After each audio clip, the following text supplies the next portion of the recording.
Sebelumnya, izinkan kami untuk memperkenalkan diri. Saya Sifana Dianatul Alifah. Saya Andika Wahyudi Pratama. Saya Almira Fatihatul Naira. Dan saya Putri Salsabila. Definisi dan konsep dasar pengendalian sosial. Pengendalian sosial adalah proses yang biasa dilakukan oleh kelompok, individu, atau lembaga masyarakat untuk memastikan kepatuhan mereka kepada nilai dan norma yang berlaku di suatu masyarakat tertentu. Proses tersebut memiliki tujuan untuk dapat mencegah terjadinya penyimpangan sosial di dalam masyarakat dan menjaga stabilitas sosial. Beberapa ahli berpendapat tentang bagaimana pengendalian sosial itu diartikan di dalam masyarakat. Pendapat tersebut sebagai berikut. Yang pertama, Peter Ludwig Berger dan Thomas Luckmann, 1966. Pengendalian sosial adalah cara yang digunakan masyarakat untuk menertibkan anggotanya yang mengembangkan atau yang tidak sesuai dengan nilai dan norma yang berlaku. Biasanya akan diberlakukan sanksi untuk masyarakat yang membangkang tersebut.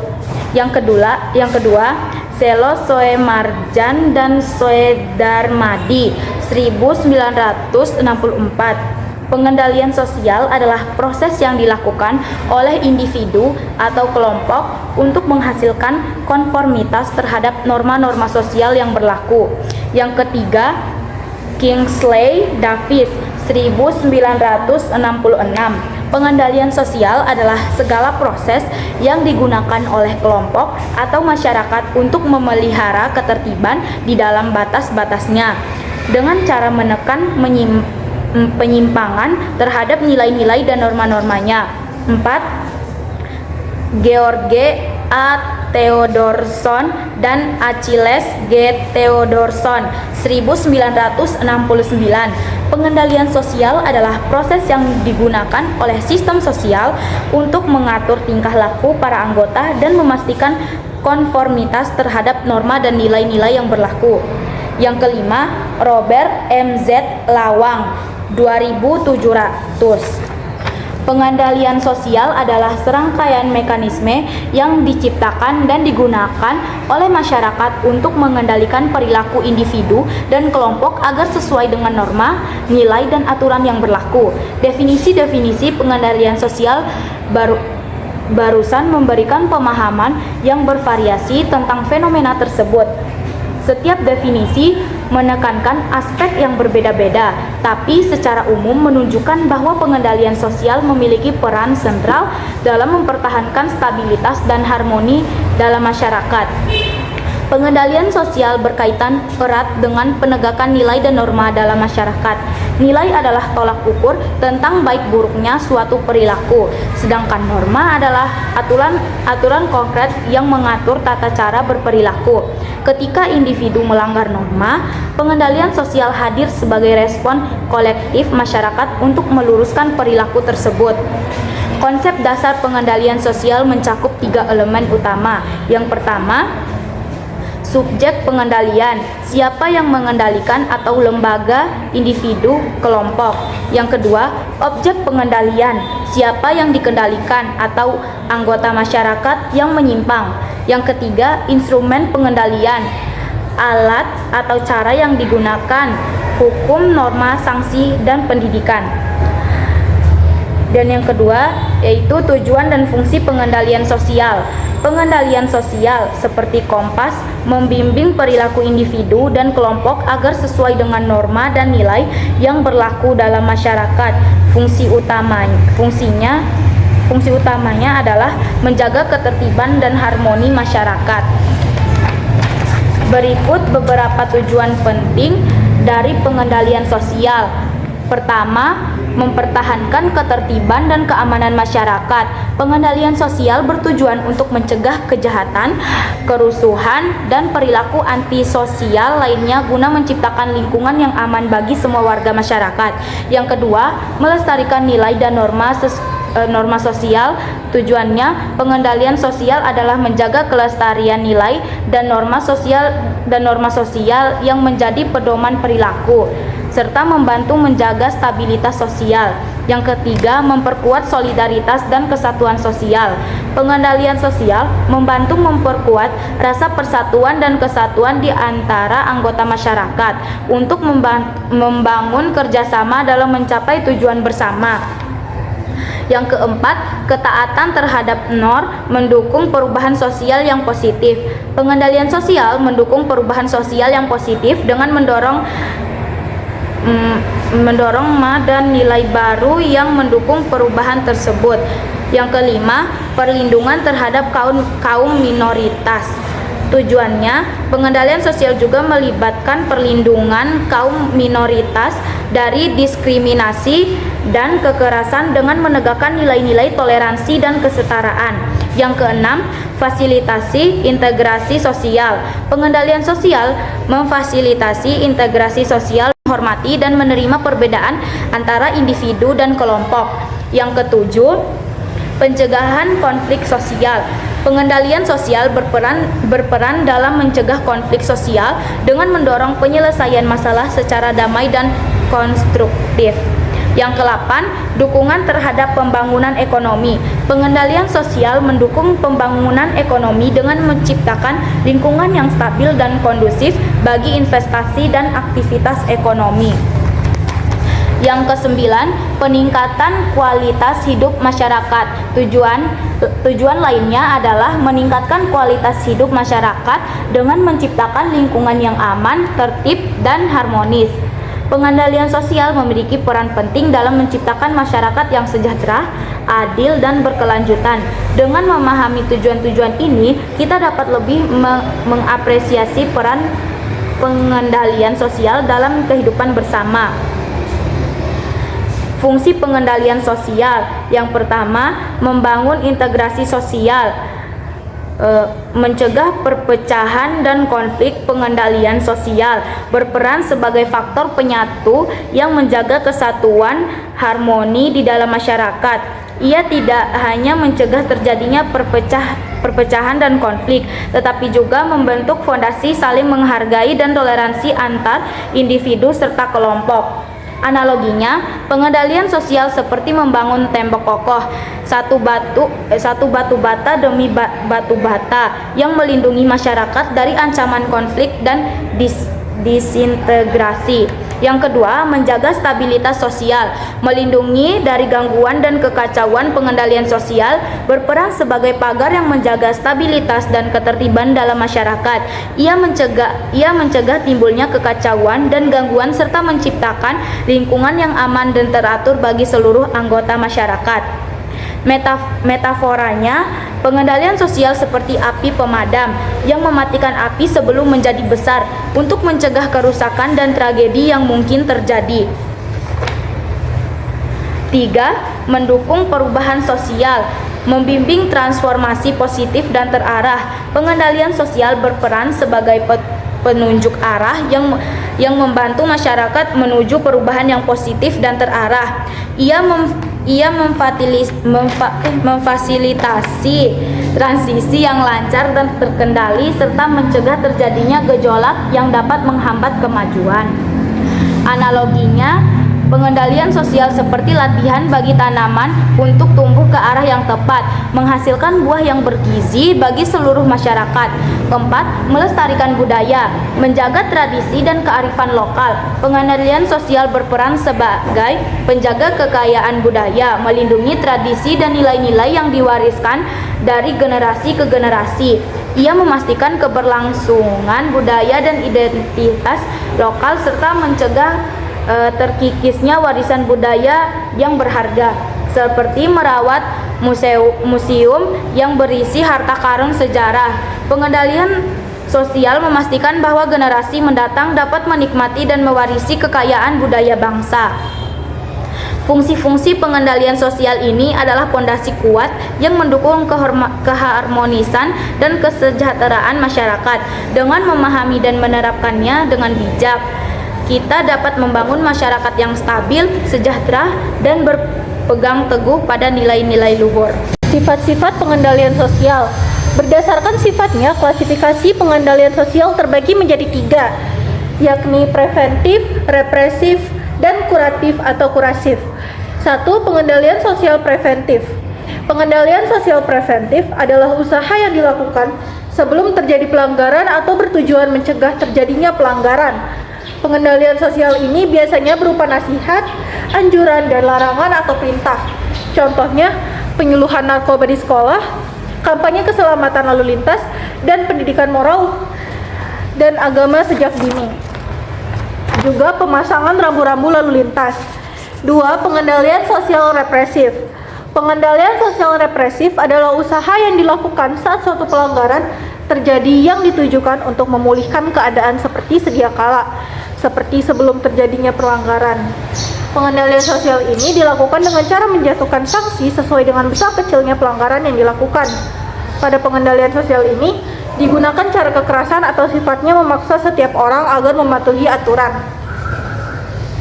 Contohnya adalah ancaman bagi koruptor, pencuri, dan pelaku kriminalitas lainnya yang kebebasannya akan dibatasi dengan diberikannya hukuman penjara.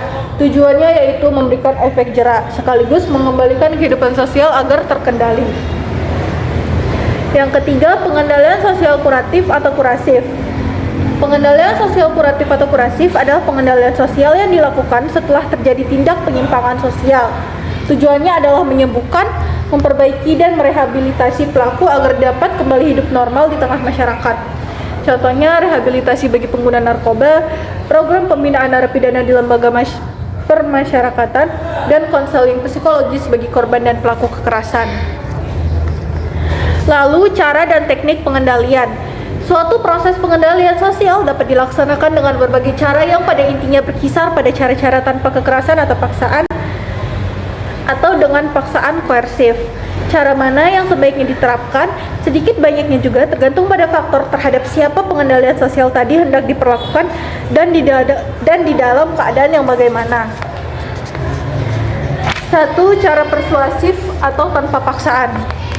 Pendekatan ini menggunakan bujukan, nasihat, dan ajakan tanpa unsur kekerasan agar individu secara sukarela mematuhi norma. Teknik-teknik persuasif meliputi sosialisasi dengan cara penanaman nilai dan norma sejak dini melalui keluarga, sekolah, dan lingkungan. Lalu pendidikan dengan cara pembelajaran formal yang membentuk karakter dan kesadaran hukum. Lalu penyuluhan dengan cara kampanye moral, kesehatan, atau ketertiban pada masyarakat. Dan yang terakhir adalah bimbingan, arahan personal dari tokoh agama, guru, atau orang tua. 2. Cara koersif atau dengan paksaan. Pendekatan ini menggunakan tekanan, ancaman, atau hukuman untuk memaksa individu mematuhi norma. Penerapan pengendalian sosial sebaiknya tidak pandang bulu. Jaminan pengendalian sosial dilaksanakan secara adil juga menjadi impian masyarakat. Oleh sebab itu, saat ada individu melanggar norma dalam masyarakat, baik sengaja atau tidak, penerapan pengendalian sosial sebaiknya tetap harus dijalankan, misalnya dengan pemberian sanksi yang sesuai. 3. Teknik-teknik pengendalian sosial. Pengendalian sosial dapat dikelompokkan berdasarkan 3 jenis, yaitu berdasarkan formalitas, tujuan, dan penerapan. Berdasarkan formalitas, contohnya adalah formal dilakukan oleh lembaga resmi seperti pemerintah, kepolisian, dan sistem peradilan, penegakan hukum pidana, dan denda tilang. Informal dilakukan oleh individu, kelompok informal, dan norma sosial yang tidak tertulis, seperti teguran orang tua, sanksi adat, dan tekanan sosial. Teknik khusus lainnya adalah gosip atau rumor. Sering disebut rumor atau desas-desus adalah suatu perbincangan perilaku negatif yang dilakukan seseorang tanpa adanya fakta yang nyata. Rumor bisa dengan cepat menyebar dalam masyarakat sehingga akan membuat banyak masyarakat tahu. Ini berfungsi sebagai tekanan sosial informal. Yang kedua, ostrasisme atau pengucilan, yaitu seseorang yang dikucilkan dari kelompok karena melanggar norma. Yang ketiga, cemoohan atau ejekan atau ridicule, tekanan sosial melalui sindiran publik. Dan yang terakhir adalah kekerasan fisik secara ekstrim yang hanya boleh dilakukan oleh lembaga yang berwenang sesuai hukum. Lembaga atau agen pengendalian sosial. Lembaga sosial bagaikan tiang kokoh memegang peran sentral dalam menjaga ketertiban dan keselarasan masyarakat melalui berbagai fungsi atau yang mereka emban. Lembaga-lembaga ini bertanggung jawab untuk menanamkan nilai-nilai, menyebarkan pengetahuan, serta menegakkan aturan, sehingga norma dan moralitas sosial dapat menjadi bagian integral dari kehidupan individu dan komunitas. Berikut adalah peran dari beberapa lembaga dari masyarakat. Pertama, lembaga keluarga. Sebagai pangkalan pertama dalam pembentukan karakter, keluarga memainkan peran krusial dalam menambahkan nilai-nilai dan norma-norma sosial sejak usia dini. Anggota keluarga, orang tua dan anggota keluarga lainnya memiliki tanggung jawab untuk membimbing anak dalam memahami dan menghormati nilai-nilai yang dianjurkan tinggi dalam masyarakat. 2. Lembaga pendidikan melengkapi peran keluarga. Keluarga memberikan pendidikan formal mengenai nilai-nilai dan norma sosial. Melalui kurikulumnya, sekolah bertugas untuk mengajarkan siswa dengan moralitas, etika, dan tanggung jawab kewarganegaraan, sehingga mereka dapat tumbuh menjadi individu yang berperan serta aktif dalam mematuhi norma-norma sosial. Lembaga agama sebagai penjaga moralitas dan spiritualitas, lembaga agama memberikan ajaran dan mendukung kepatuhan terhadap nilai-nilai sosial melalui ajarannya. Lembaga agama mendorong utama untuk hidup dengan jujur, berbuat baik, dan saling menghormati, sehingga tercipta fondasi moral yang kuat dalam kehidupan individu dan masyarakat. Media massa memegang peran penting dalam penyebaran informasi dan pengetahuan mengenai nilai-nilai sosial. Dengan berbagai program dan publikasi, media massa bertugas untuk meningkatkan kesadaran masyarakat akan pentingnya normal dan moralitas sosial, serta mendorong mereka untuk mengamalkan dalam kehidupan sehari-hari. Lembaga penegak hukum bertindak sebagai penegak aturan dan penegak hukum. Lembaga-lembaga ini memastikan bahwa pelanggaran terhadap norma sosial mendapatkan sanksi yang sesuai. Dengan menegakkan hukum, lembaga-lembaga ini tidak hanya memberikan efek jerah, tetapi juga memastikan terciptanya lingkungan yang aman dan tertib bagi masyarakat. Keberhasilan dalam menjaga ketertiban sosial membutuhkan kerjasama yang erat antara semua lembaga terkait, meskipun masing-masing memiliki peran dan tanggung jawab sendiri. Namun, sinergi antara lembaga tersebut membentuk harmoni yang menyeluruh, menciptakan masyarakat yang stabil, teratur, dan menghargai nilai-nilai sosial. Lembaga-lembaga sosial memiliki peran yang vital dalam menjaga ketertiban dan keselarasan masyarakat. Dengan memahami nilai-nilai, menyebarkan pengetahuan, dan menegakkan aturan, mereka memastikan agar norma dan moralitas sosial tidak hanya dihargai, tetapi juga diamalkan oleh individu dan komunitas. Kolaborasi antara lembaga tersebut menjadi kunci dalam mewujudkan masyarakat yang sejahtera dan berkelanjutan. Jenis sanksi. Sanksi merupakan alat utama untuk pengendalian sosial. Hukum atau sanksi adalah bentuk imbalan yang bersifat negatif dengan tujuan untuk menyadarkan pelaku penyimpangan yang sudah dilakukan atau sebagai peringatan untuk tidak lagi melakukan penyimpangan. 1. Sanksi negatif atau hukum diberikan pada individu yang melanggar normal. Jenis-jenisnya formal tertulis, penjara, denda, hukuman mati. Sanksi sosial informal, pengucilan, cemooh, dan gosip. Sanksi adat atau budaya, diusir dari kampung, upacara adat pembersihan. Sanksi agama atau spiritual, dosa, ekskomunikasi, hukuman akhirat. Sanksi administrasi, birokrasi, pemecatan, pencabutan izin, skor. 2. Sanksi positif atau penghargaan. Tujuan imbalan ini agar anggota masyarakat tetap melakukan perbuatan baik dan senantiasa memberikan contoh yang baik kepada orang di sekitarnya. Bentuk sanksi positif antara lain adalah penghargaan, sertifikat, promosi jabatan, ujian publik, hadiah material, dan pengakuan sosial. Klasifikasi sanksi berdasarkan sumbernya. 1. Formal pengendalian resmi adalah pengendalian atau pengawasan sosial yang dilakukan oleh lembaga resmi negara melalui peraturan perundang-undangan yang berlaku dengan sanksi yang jelas dan mengikat. 2. Informal pengendalian tidak resmi adalah pengendalian atau pengawasan sosial yang dilakukan tanpa rumusan aturan yang jelas atau tanpa sanksi hukum yang tegas. Dampak negatif pengendalian sosial. Pengendalian sosial tidak selalu berjalan positif. Dampak negatifnya pengendalian sosial antaranya yaitu terjadinya kontrol sosial, pengawasan yang berlebih, dan penggunaan unsur kekerasan, membatasi kebebasan seseorang dalam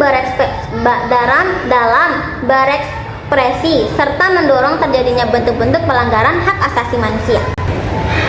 Studi kasus, fenomena cyberbullying dan cancel culture. Cyberbullying adalah bentuk perundungan yang dilakukan melalui media digital seperti media sosial, pesan singkat, dan platform online lainnya. Ini merupakan salah satu tantangan besar bagi pengendalian sosial di era digital. Menurut survei tahun 2018 di Indonesia, terdapat 49% pengguna internet yang mengalami cyberbullying. Namun, hanya 3,6% yang melaporkan kejadian tersebut. Menurut laporan UNICEF, pada tahun 2016, korban cyberbullying di Indonesia mencapai 41 hingga 50%.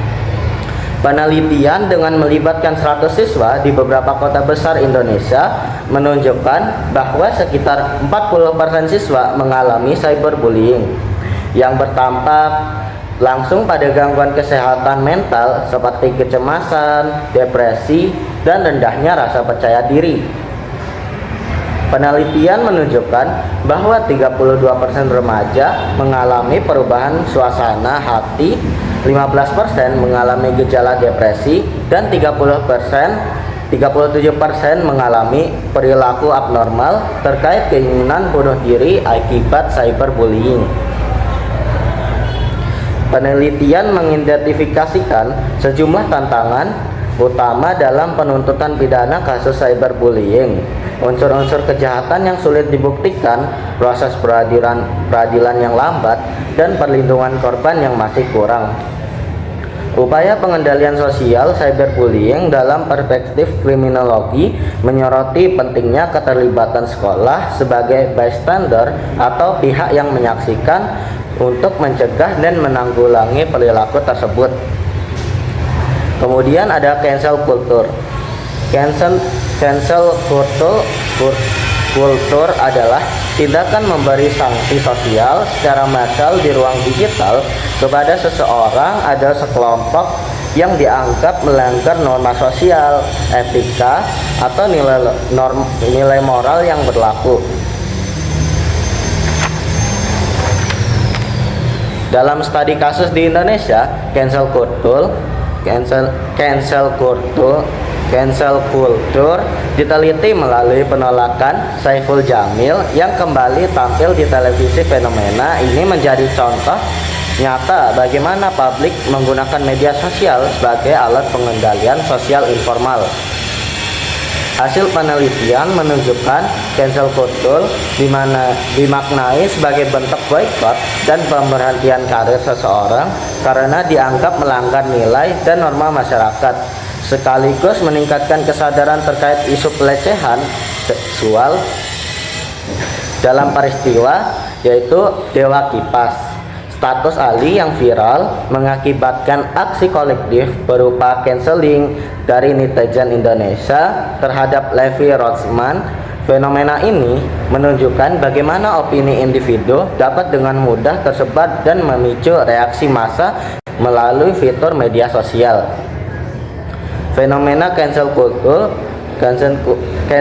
culture juga menimbulkan masalah etika karena dapat memberikan tekanan sosial yang berlebihan dan mengarah pada trial by public opinion semata. Cancel culture belum sepenuhnya efektif karena khalayak tidak selalu memahaminya secara utuh dan masih kuatnya budaya patriarki dalam masyarakat Indonesia turut mempengaruhi hasilnya. Faktor-faktor kegagalan pengendalian sosial. Pengendalian sosial tidak selalu berhasil. Berikut faktor-faktor penyebab kegagalan. Yang pertama ada kegagalan sosialisasi.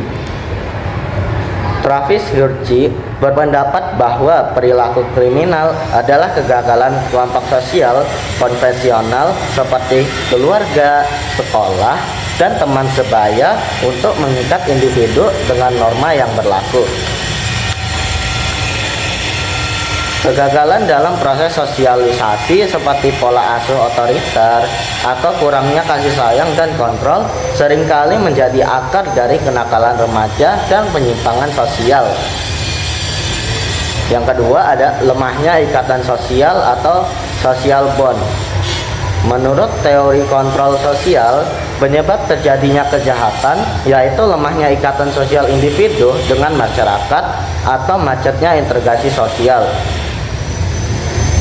Kelompok yang lemah ikatan sosialnya cenderung akan melakukan pelanggaran hukum karena merasa sedikit terikat dengan aturan konvensional. Yang ketiga ada faktor internal individu. Faktor internal penyebab penyimpangan meliputi gangguan emosional, gangguan jiwa, hingga tingkat religius yang rendah. Orang dengan tingkat pengendalian emosi yang rendah umumnya tidak dapat menentukan tindakan terbaik dari masalah yang dihadapinya. Yang keempat ada pengaruh media sosial dan digitalisasi. Media sosial menjadi faktor yang tidak kalah penting. Digitalisasi tidak hanya menawarkan hal positif, tetapi juga menimbulkan konflik dan pertentangan, bahkan dapat mendorong pemahaman yang menyimpang jika tidak ada bimbingan yang tepat. Yang kelima adalah lemahnya penegakan hukum. Banyak pelaku cyberbullying, terutama remaja, tidak memahami perbuatan mereka memiliki risiko hukum yang disebabkan karena undang-undang tentang informasi dan transaksi elektronik masih dianggap baru dan belum banyak diketahui masyarakat. Yang keenam ada efektivitas pengendalian sosial yang rendah. Terdapat 5 faktor yang menentukan efektivitas pengendalian sosial, yaitu yang pertama daya tarik kelompok, yang kedua otonomi kelompok, yang ketiga keseragaman norma, dan yang keempat ukuran kelompok, serta yang kelima adalah konsistensi agen kontrol dalam menegakkan sanksi. Jika salah satu faktor ini lemah, pengendalian sosial berpotensi gagal. Yang ketujuh ada anonimitas di dunia maya. Pelaku penyimpangan di dunia digital merasa terlindungi oleh anonimitas sehingga sanksi sosial informal menjadi kurang efektif. Sekian presentasi dari kami. Wassalam.